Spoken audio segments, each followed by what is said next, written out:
Apa sebetulnya kontroversi bedanya antara JIS dengan IKN? Kan itu intinya kan. JIS adalah legacy yang udah kelihatan dan itu berbahaya karena akan diingat orang terus. Sementara IKN adalah legacy yang sedang tenggelam. Kan itu soalnya. Jadi ini semacam duel antara kesebelasan IKN dan kesebelasan JIS gitu itu. Saya mulai dari mana ya? Jadi kalau bicara JIS sebagai insan bola, sebagai pengamat bola, saya lihat memang ada spektrum politik. Nah, setelah berubah, tidak akan pakai JIS, yang mengherankan adalah pernyataan yang menurut saya nadanya, aromanya jadi dalam tanda kutip menyerang JIS. Dan saya ingin garis bawahi, pemilik kekuasaan di Republik ini adalah rakyat. Jadi ini tidak sedang... Bang Rocky, selamat malam. Saya diberi kesempatan untuk bicara dari perspektif sepak bola. Saya mulai dari mana ya? Jadi kalau bicara JIS sebagai insan bola, sebagai pengamat bola, saya lihat memang ada spektrum politik. Ada lah ya, nuansa itu ada saya lihat. Tapi dengan adanya itu maka penting untuk bisa mengkomunikasikan sepak bola dalam koridornya yang pas. Berarti bicara komunikasi dan gestur. Kalau bicara bola, sejati-jatinya sebetulnya sepak bola itu harus non-politik. Jadi kalau bicara statutanya, konstitusinya lah kalau sebuah negara sih namanya statuta, itu ada asas netralitas dan non-diskriminasi. Asas netralitas itu bahwa sepak bola itu non-politik. Atau kalau kita bicara nilai-nilai dari sepak bola, respect, unity, sportif, fair play, itu kan semua nilai-nilai olahraga, nilai-nilai sepak bola gitu. Kita bicara apakah kandungan kita respect, kita bicara apakah kita dalam konteks sepak bola itu mengarah kepada unity gitu kan. Sebetulnya sejati-jatinya ya nilai olahraga itu atau nilai sepak bola seperti itu. Walaupun pada prakteknya yang non-politik, yang lain-lain itu kadang campur aduk, gado-gado. Juga di sepak bola kita lah, di momen-momen penting, yang namanya kongres, pergantian kepemimpinan, kepengurusan, seringkali tidak terhindarkan aroma nuansa spektrum politik. Termasuk juga mungkin Gianni Infantino ya. Saya sebut mungkin saja lah. Karena waktu datang ke G20 pun sebetulnya adalah sesuatu yang menimbulkan pertanyaan. Dalam kapasitas apa, untuk tujuan apa, apakah ini sesuai dengan norma FIFA, statuta FIFA yang non-politik tadi, yang asas netralitas dan sebagainya. Jadi atas dasar itu sebetulnya sepak bola mengajarkan banyak hal. Tadi Bang Mardhani membuka dengan Prancis yang multikultur, bisa juara, bisa hebat, bisa bersatu, yaitu tadi nilai olahraga yang disebut United. Saya belajar banyak dari sepak bola, misalnya tentang universalitas dan juga demokrasi. Arsene Wenger waktu pegang Arsenal pernah ditanya lah, dicecar wartawan, apakah itu juga sebuah kritik. Pertanyaannya kurang lebih gini, Arsene Wenger, kenapa di tim Anda tadi, di starting 11-nya, starting line up-nya, di 11 pemain pertamanya itu nggak ada pemain Inggris. Jadi buat saya jawaban Arsene Wenger itulah yang mencerahkan atau yang memberikan pelajaran. Jadi dia bilang, waktu saya susun pemain, 11 pemain utama yang bermain pertama, starting line up, itu dia nggak lihat paspornya, dibilang. Saya nggak lihat paspornya. Yang saya lihat, saya pasang mereka berdasarkan kualitas mereka. Keren. Di situ saya lihat sepak bola itu mengajarkan kesetaraan, based on achievement, based on quality gitu ya. Quality kita gitu, bukan dari paspornya dan sebagainya. Itu satu. Lalu kalau kita masuk ke area JIS, ada ketidakkonsistenan memang. Di luar kejadian yang hari ini, tadi Mas Angga sudah singgung, jadi 2021, Agustus 2021 ada perjanjian kerjasama PSSI dengan Jakpro lah ya, terkait penggunaan JIS. Nah, waktu itu yang tanda tangani kan Sekjen yang tadi Bang Mardhani bilang PSSI-nya udah ganti, tapi Sekjennya masih tetap gitu kan. Ya Sekjen Yunus Nusi itulah yang tanda tangan. Kan pertanyaannya, kalau dianggap nggak layak, ya kenapa tanda tangan perjanjian kerjasama gitu loh. Di 2021. Ini logika awam saja. Lalu September 2022 juga jadi ribut tuh, jadi rame, jadi polemik gitu loh. Salah satunya yang mempertanyakan memang saya, karena sebelumnya di website resmi PSSI itu rencana FIFA Matchday lawan Curaçao itu tadinya akan dilaksanakan di JIS. Lalu beberapa lama kemudian itu berubah gitu. Sebetulnya kritik pertama adalah soal tata kelola organisasi. Bagaimana mungkin pernyataan yang sudah disampaikan secara resmi lewat website resmi PSSI kemudian berubah? Kan itu. FIFA kalau udah menyampaikan secara resmi di website resmi, ya resmi lah. Gitu kan. Nah, setelah berubah, tidak akan pakai JIS, yang mengherankan adalah pernyataan yang menurut saya nadanya, aromanya jadi dalam tanda kutip menyerang JIS. Yang menyatakan bahwa JIS belum standar FIFA waktu itu, waktu September 2022 menjelang FIFA Matchday lawan Curaçao. Ini kan membingungkan. 2021 dia tanda tangan, kedua sebelumnya di website resmi akan menghadapi Curaçao di JIS, lalu dikoreksi, akhirnya Pakansari, lalu menyampaikan kalimat yang dalam tanda kutip menyerang bahwa JIS belum standar FIFA, dan paradoksnya kan memilih main di Pakansari. Mohon maaf, pengetahuan sepak bola kita sebagai orang yang berkecimpung atau insan bola, Pakansari itu cenderung hujan, Cibinong itu cenderung hujan, dan kalau hujan drainasenya kurang berjalan dengan baik atau maksimal, jadi menimbulkan genangan air. Sementara JIS dengan proses pembangunan yang seperti itu, berdasarkan guideline FIFA itu kan drainase atau peresapan airnya di bawah 10 detik. Karena itu standar ujiannya yang dilakukan gitu loh. Di situ paradoksnya, itu pun terjadi polemik. Walaupun kemudian diralatlah oleh Sekjen PSSI waktu itu. Nah, tidak lama kemudian memang mungkin untuk mencari argumen, stafnya itu turun ke lapangan ke JIS untuk mendapatkan apa-apa saja yang dianggap belum layak. Yaitu tadi akhirnya muncul tentang drop off pemain yang dianggap bisnya nggak bisa masuk, lalu akses jalan keluar masuk dan sebagainya. Itu cerita background yang mewarnai JIS. Lalu kemarin ketika kita mendapatkan Piala Dunia U17, lalu kemudian 3 menteri, salah satunya adalah sebagai Ketua Umum PSSI, meninjau JIS, menginspeksi JIS, dan kemudian akhirnya jadi polemik. Karena ada catatan-catatan yang, yaitu tadi, sebetulnya kalimat belum standar FIFA itulah yang membuat sensitif atau menimbulkan polemik.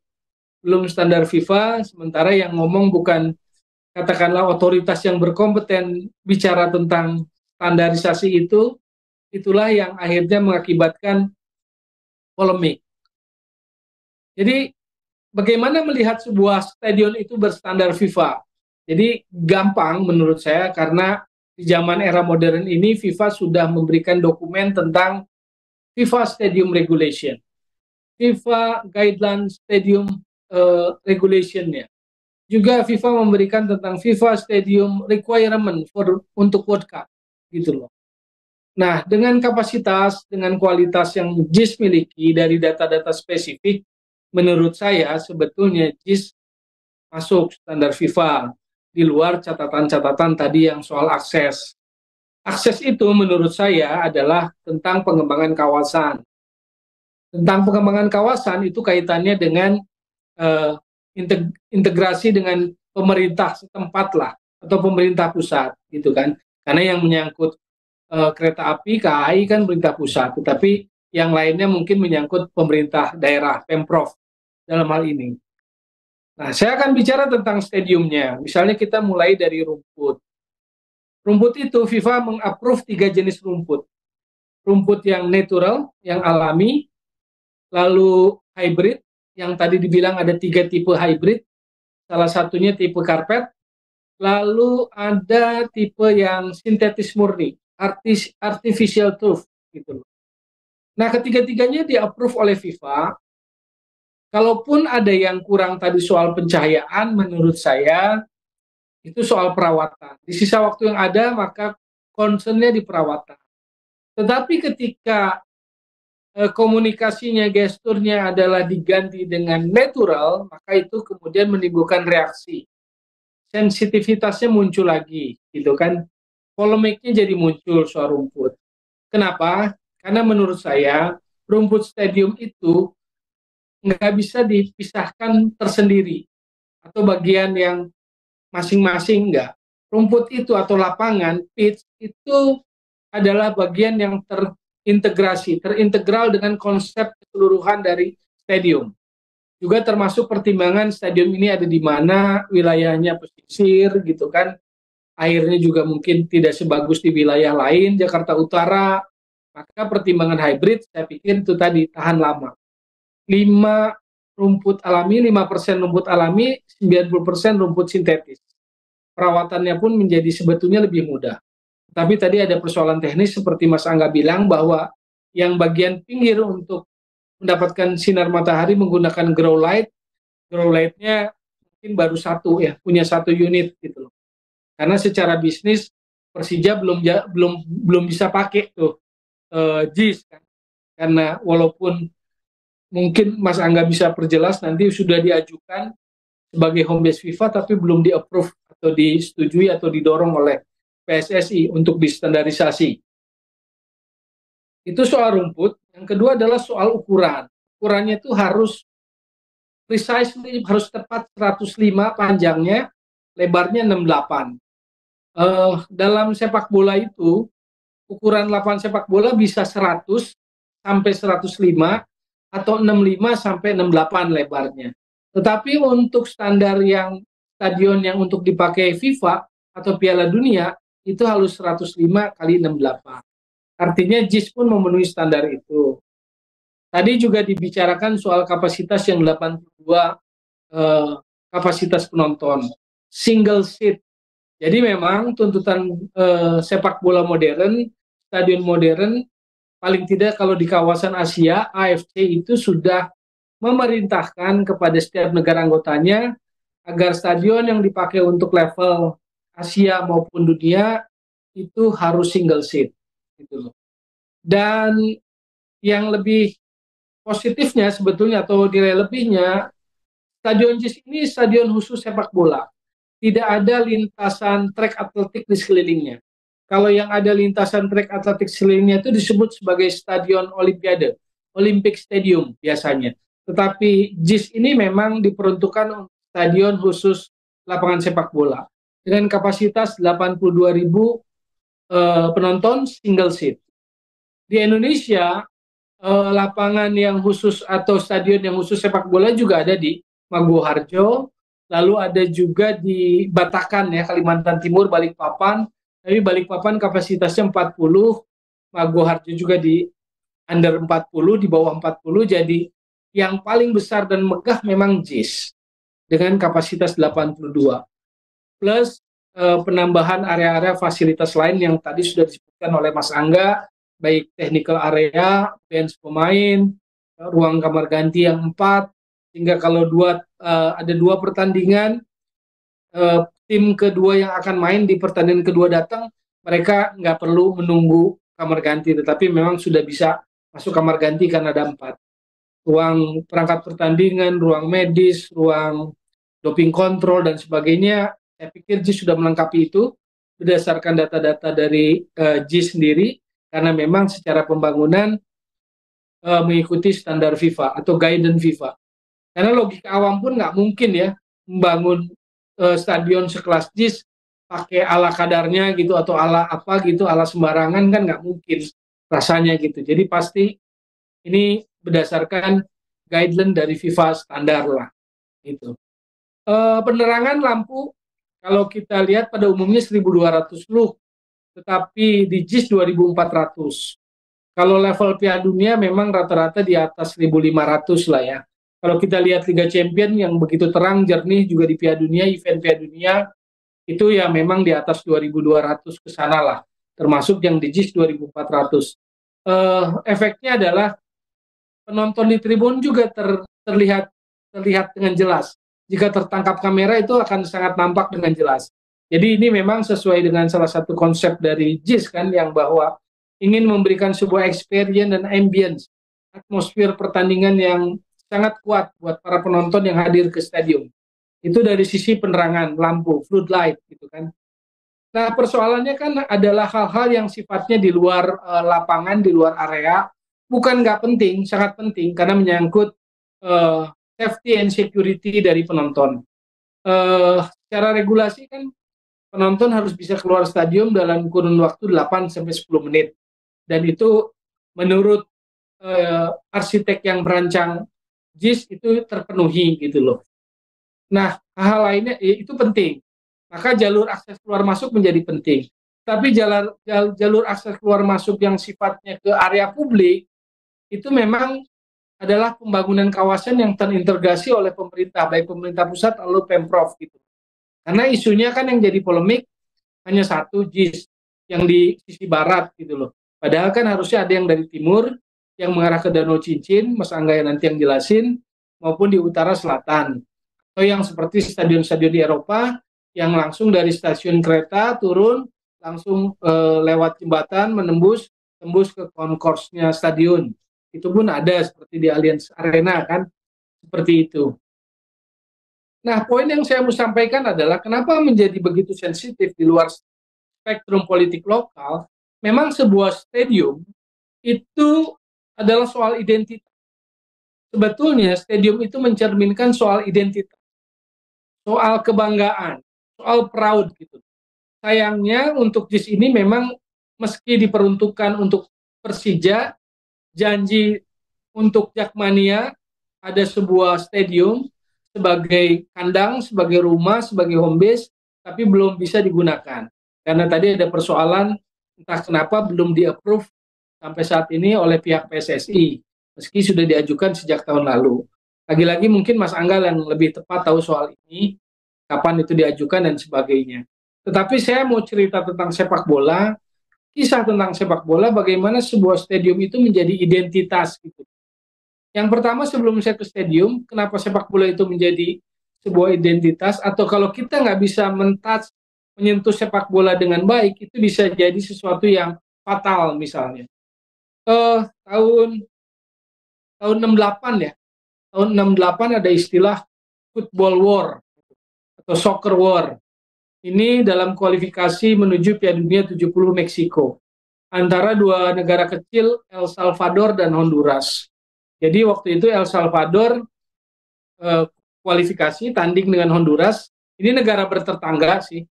Yang banyak imigrannya El Salvador sebetulnya. El Salvador banyak imigran ke Honduras gitu. Nah, waktu itu di pertandingan pertama dalam konteks meraih tiket menuju Piala Dunia 70 Meksiko, El Salvador kalah di kandang Honduras 1-0.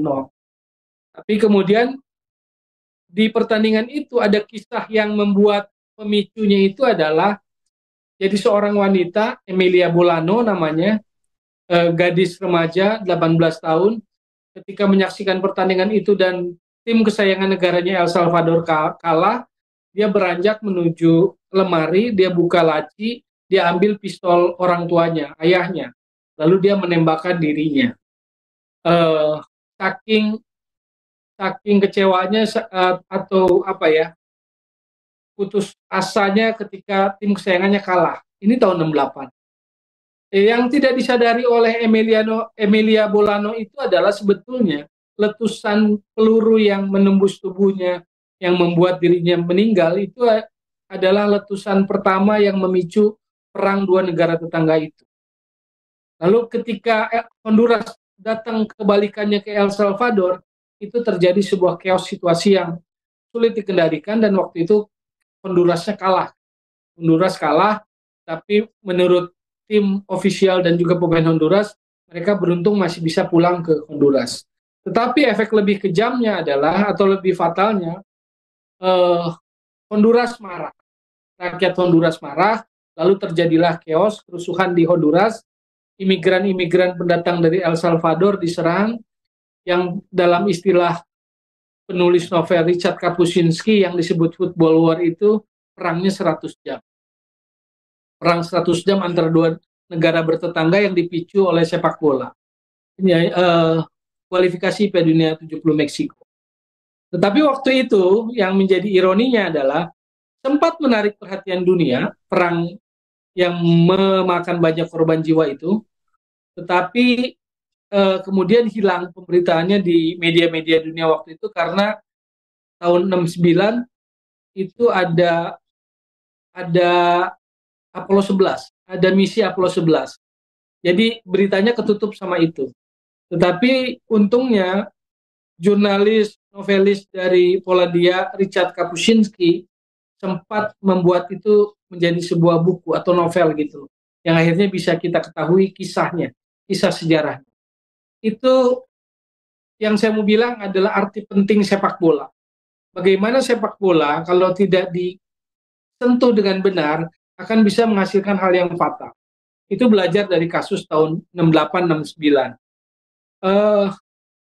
Kalau kita bicara soal stadium, dalam beberapa hal, sejarah negara modern memperlihatkan bahwa stadium itu adalah tempat yang sakral bagi para pendukungnya.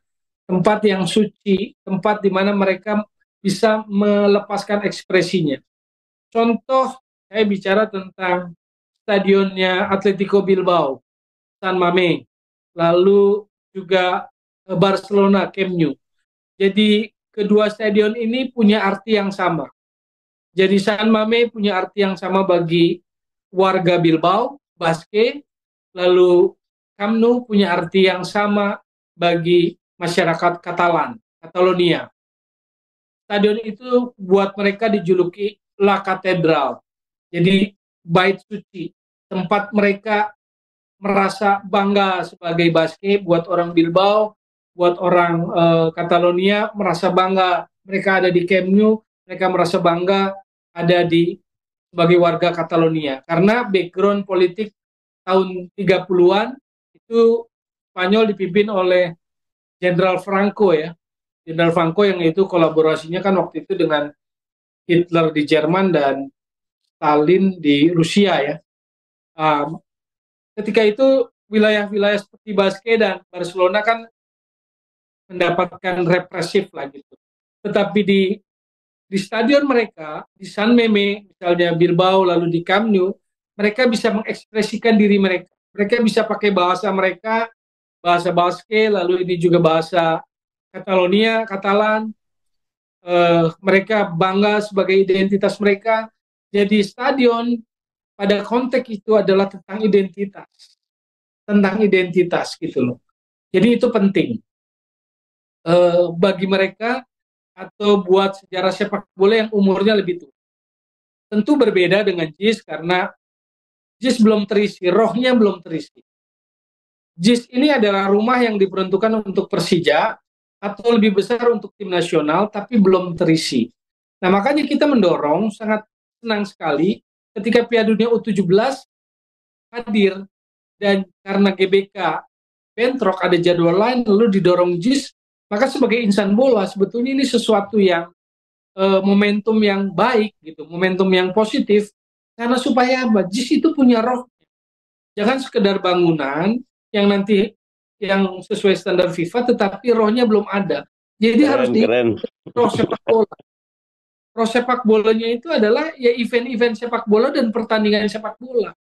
Nah, makanya yang saya mau bilang, ketika rumput diinspeksi, yang kemudian menimbulkan sensitivitas karena dianggap sebagai dramatisasi oleh 3 menteri, baik itu Menpora, Menteri PUPR, dan Menteri BUMN, plus ada vendor lumpur, maka ada sensitivitas yang muncul.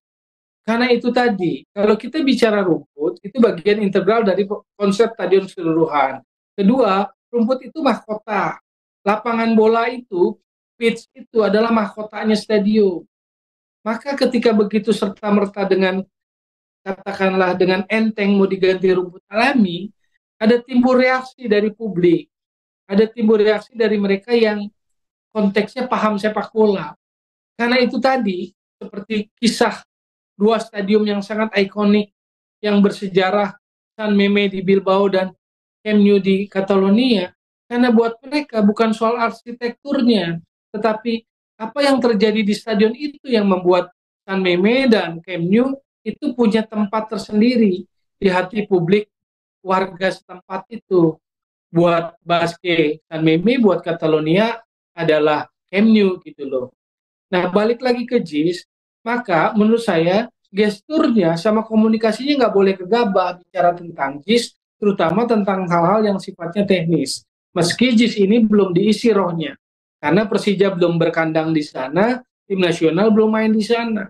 Padahal begitu rohnya itu masuk, disitulah kan kenapa menjadi pitch itu saya sebut sebagai mahkota, karena drama sepak bola, karena legend sepak bola akan hadir di lapangan rumput itu. Kalau kita bicara tentang sepak bola di negeri luar, 2005 Stadion Atatürk Turki Istanbul itu adalah mimpi buruk buat AC Milan. Tetapi buat Liverpool, Atatürk Istanbul itu tahun 2005 adalah sebuah keajaiban, sebuah miracle gitu. Dan buat Manchester City 2022 kemarin, Atatürk Istanbul itu adalah misi yang accomplished, misi yang selesai gitu. Maka kalau yang buat mengerti sepak bola, orang yang paham sepak bola, stadion itu bukan sesuatu yang gegabah. Kalau kita belajar dari negara yang peradaban sepak bolanya udah maju, stadion itu adalah identitas, kebanggaan, ekspresi diri, ekspresi kebanggaan gitu loh. Jadi kita ingin dorong JIS ini dipakai karena JIS ini secara spesifikasi luar biasa gitu. Lalu ketika yang terdengar ke publik adalah hal-hal yang sifatnya kurang, seolah-olah yang besarnya tidak terdengar, itu yang mungkin jadi sensitif. Poin-poin positifnya yang begitu spesifik itu sangat bagus, lalu yang hanya diungkap tentang rumput, tentang drop off pemain bis nggak masuk, tentang akses jalur masuk. Padahal itu sebetulnya kan tinggal dikerjakan saja, tinggal dilakukan saja penyempurnaan itu supaya JIS makin rapi, makin sempurna, dan dia siap jadi ikon baru sepak bola Indonesia gitu loh. Dan kita dorong itu, karena itu tadi kan ada istilah San Meme bagi Bilbao itu adalah La Katedral, sama seperti Paris dengan Notre Dame-nya katanya. Karena waktu saya tulis Paris dengan Menara Eiffel-nya ada yang protes karena San Meme itu nggak ada monumen, katanya tidak monumental, tapi dia sebuah La Katedral, sebuah tempat suci katanya buat orang Basque. Maka kemudian padanannya adalah seperti Paris tanpa Notre Dame gitu loh. Jadi itulah yang ingin saya sampaikan, bagaimana pemahaman sepak bola terhadap sebuah terhadap apa ya? Terhadap situasi sepak bola, terhadap kondisi-kondisi sepak bola. Karena saya ingat Maradona malah pernah bilang gitu. Hari-hari belakangan ini banyak hal yang tidak bisa dimengerti dengan baik soal sepak bola. Dan situasi ini akan terus berlanjut kalau sepak bola dijalankan oleh orang-orang yang tidak paham sepak bola. Maksudnya tidak paham jiwa sepak bolanya gitu. Maka menurut saya poinnya adalah kenapa ini jadi polemik? Karena pernyataan-pernyataan yang menurut saya menjadi sensitif. Apa itu? Kalimat sederhana tidak sesuai standar FIFA.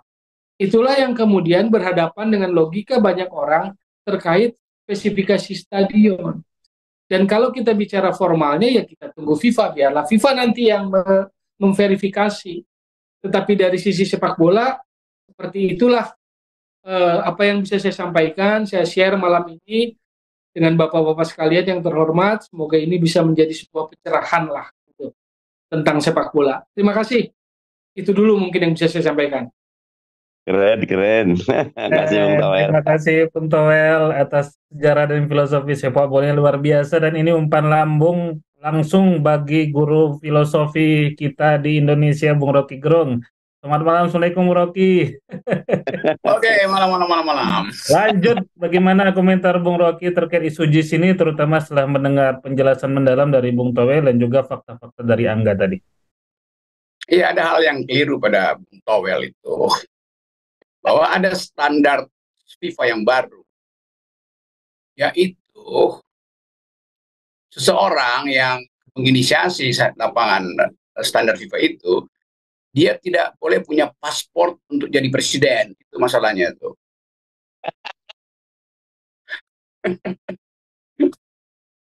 Jadi di situ dimulai betulnya problemnya itu. Kan tiba-tiba semua soal ini jadi hiruk pikuk justru di tahun pemilu itu. Dan sangat mungkin kita mencoba membandingkan apa sebetulnya kontroversi bedanya antara JIS dengan IKN. Kan itu intinya kan.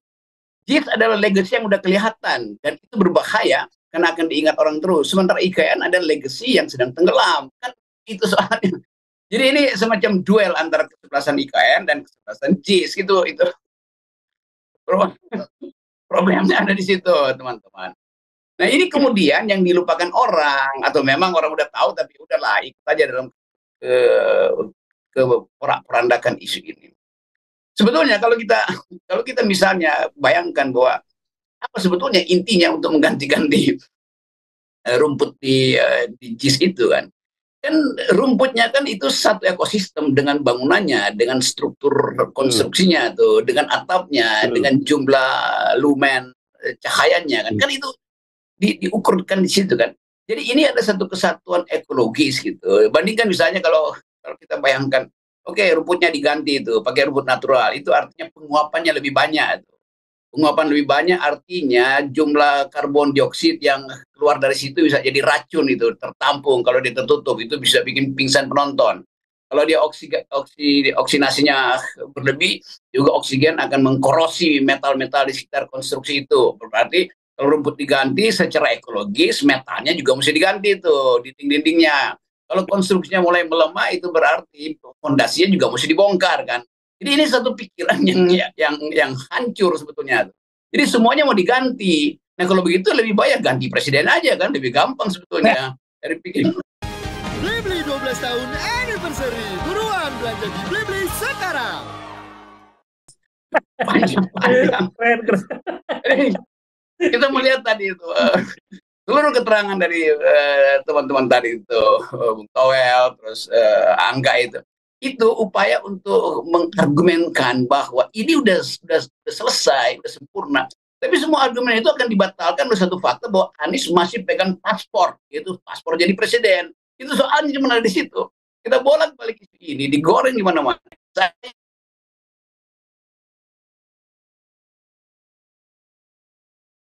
Yang dipersoalkan dari segi keahlian teknis yang sebetulnya komentatornya juga tidak punya kemampuan teknis di mana-mana kan, itu intinya kan. Jadi ini malam yang enak diterangkan dengan bagus oleh pemilik dari JIS itu sebagai penanggung jawab dari konstruksinya itu. Dari awal desain arsitekturnya sangat berguna untuk mengingatkan bahwa Jakarta itu berupaya untuk menurunkan emisi itu. Nah kalau diparkir di situ nanti orang bertanya kenapa cuma bis yang boleh parkir, cuma VIP yang boleh parkir. Dan ternyata FIFA juga menemukan bahwa itu nggak layak tuh, karena nggak ada tempat parkir private jet. Itu masalahnya situ kan. Lain dengan IKN disiapkan private jet diparkir di situ untuk para oligarki itu main proyek di Ibu Kota Baru kan. Jadi kita lihat banyak aspek yang sebetulnya ecek-ecek sebetulnya, tapi mesti diucapkan itu dalam rangka mengganggu perpolitikan nasional. Kita lihat ini digoreng terus, sama seperti Al-Said itu digoreng terus. Ini dua hal yang digoreng terus sambil menutupi BTS. Jadi kita melihat ini permainan isu. Saya mau lihat dari aspek itu, aspek teknis dan aspek historis tadi diterangkan dengan bagus oleh Bung Towel, dan aspek kelayakan diterangkan oleh mereka yang dari awal mengikuti proses ini kan. Karena ini tahapan yang sambil diukur tuh potensial metal fatigue di kepanasan berapa itu, bahwa akan ada lengkungan baja itu disebabkan oleh apa? Karena matahari membiaskan cahayanya berlebihan, lalu diserap oleh rumput, dan rumput itu memantulkan kembali, lalu timbul oksidasi itu kan. Itu semua dihitung tuh. Jadi kelihatannya ini orang-orang yang berupaya untuk menggoreng isu ini hanya dimaksudkan untuk mencegah seseorang masuk lagi dalam ingatan publik, yaitu Anies Baswedan. Ini intinya di situ tuh. Kalau nggak ada nama Anies Baswedan tuh nggak ada yang pusing-pusing di situ mau masuk pakai naik sepeda segala macam. Tapi satu hal yang paling penting adalah desain modern itu harus comply dengan environmental ethics. Jadi itu, dan environmental ethics itu yang justru kita pertengkarkan hari-hari ini itu. Dan jumlah oksigen per kepala yang disedot di situ begitu masuk tempat parkir itu udah pasti mungkin belum masuk di dalam kategori FIFA untuk mengatur itu, tapi dia udah masuk dalam kategori dimensi baru dunia, yaitu kita ingin ada kekerapan antara manusia dan makhluk. Karena itu jangan bawa asap di situ tuh kan masuk akal begitu kan. Kalau kita mau jadikan ibu kota negara itu hijau di Kalimantan, itu juga dengan menebang sumber kehijauan, itu pohon-pohon. Pada hal yang sama, kita mau jadikan Jakarta itu kota bisnis yang akan babak belur secara ekologis kan. Jadi bagian-bagian ini mesti diusut secara hermeneutis. Apa sebetulnya makna dari pertengkaran di JIS? Maknanya bukan soal FIFA, ini soal pencalonan Anies Baswedan. Keren, terima kasih Bu Rocky. Ini ada pertanyaan, ingin minta pendapatnya. Ada yang bilang nanti setelah direnovasi, JIS-nya diresmikan ulang oleh Presiden Jokowi. Dan juga ada yang mengusulkan nantinya nama JIS diganti gitu. Jangan Jakarta International Stadium, mungkin dengan nama lain. Bagaimana Bung Rocky menilai ini? Ya bisa aja diganti dengan JIS juga, nggak apa JIS. JIS artinya Jokowi ingin selamat gitu.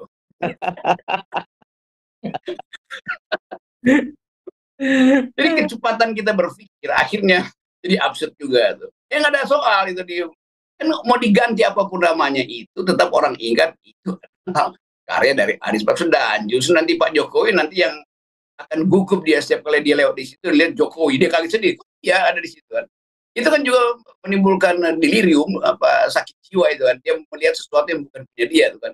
Itu juga udah koruptif dari awal itu mainnya koruptif. Jadi tidak ada sportivitas di situ. Kok aja itu punya Anies yang idenya dari situ kan. Di situ baru berlaku prinsip mens sana in corpore sano.